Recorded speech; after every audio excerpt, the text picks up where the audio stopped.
बात लखनऊ की, जहां यूपी विधानसभा चुनाव में छठे चरण के लिए वोटिंग कल होगी और कौन कौन सी सीटें ये जरा देखिए। गोरखपुर, बलिया, देवरिया, कुशीनगर, महाराजगंज में वोटिंग है। बलरामपुर, अंबेडकर नगर, सिद्धार्थ नगर, संत कबीर नगर, बस्ती में वोटिंग की जाएगी। विधानसभा की 57 सीटों पर कल वोटिंग होगी। तो 10 जिलों की ये 57 सीटें। 2017 में इन सीटों पर 56.71% वोटिंग हुई थी।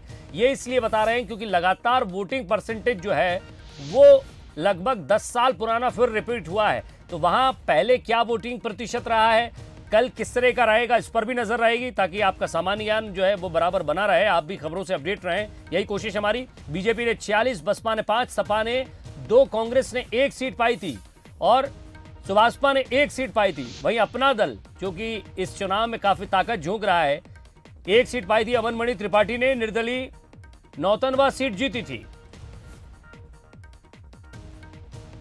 चलिए, और ज्यादा बातचीत के लिए हमारे विशेष संवाददाता आलोक राय सीधे यूपी से हमारे साथ जुड़ रहे हैं। आलोक, अब कल फिर वोटिंग है, कल फिर से एक इतिहास जरूर रचा जाएगा जो इन इलेक्ट्रॉनिक मशीनों में कैद हो जाएगा। किसके किस्मत में क्या है ये 10 तारीख को पता होगा, लेकिन ये 10 जिलों की 57 सीटें किस तरफ इशारा करती हैं, हवा क्या थी, अब तक किन किन मुद्दों पर ज्यादा जोर रहा?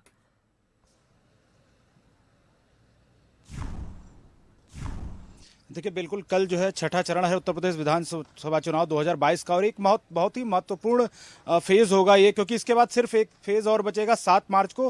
हालांकि अभी तक 5 चरण जो हुए हैं वो उसमें जो अगर बात की जाए तो 4 चरणों में वोटिंग परसेंटेज अच्छा रहा, लेकिन जो 5वां चरण था उसमें वोटिंग परसेंटेज बाकी की अपेक्षा कम रहा। तो इसीलिए प्रशासन की भी कोशिश है और लगातार नेता भी जो प्रचार कर रहे हैं वो भी कह रहे हैं, लोगों से अपील कर रहे हैं, चाहे वो बीजेपी के हों, समाजवादी पार्टी के हों, या कांग्रेस हो, या अपना दल हो, अन्य पार्टियों के, कि जो है लोग घरों से निकले और वोट करें, क्योंकि जितना ज्यादा वोट होगा लोकतंत्र उतना ही मजबूत होगा। रही बात कल के चरण की, तो ये चरण इसलिए महत्वपूर्ण है क्योंकि एक तो उत्तर प्रदेश के मुख्यमंत्री योगी आदित्यनाथ खुद गोरखपुर से उम्मीदवार हैं, वो मुख्यमंत्री हैं, और इसके बाद पहली बार वो जो है विधानसभा का चुनाव लड़ रहे हैं, तो सबकी निगाहें उन पर टिकी हुई हैं। साथ ही साथ अगल बगल की करीब 3 दर्जन ऐसी सीटें हैं जहां पर उनका जो है उनकी प्रतिष्ठा दांव पर लगी हुई, क्योंकि एक वो बीजेपी के स्टार प्रचारक हैं, पूरे भारत में उन्होंने प्रचार किया है बीजेपी के लिए। साथ ही साथ उत्तर प्रदेश जैसे बड़े राज्य के वो मुख्यमंत्री है, तो कहीं ना कहीं एक बड़ा दारोमदार और एक बड़ी उनके कंधों पर जिम्मेदारी दी हुई है बीजेपी ने।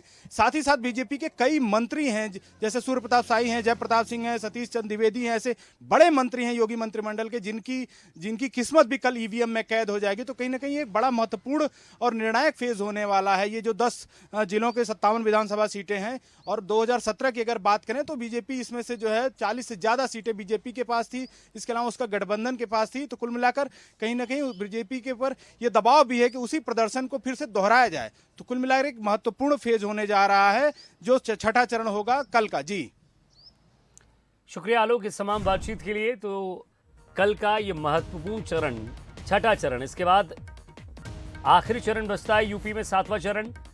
गोरखपुर, बलिया, देवरिया, कुशीनगर, महाराजगंज, यहां वोटिंग होनी है। अब इसी के साथ ये भी समझने की कोशिश कीजिए कि जनता यहां की अलग अलग जातियों में बटी हुई है, यहां जातिगत मुद्दे ज्यादा काम करते हैं। तो चलिए कल सुबह से ही देखते हैं कि इन सीटों पर किस तरह वोटिंग होती है और क्या राजनीतिक विश्लेषक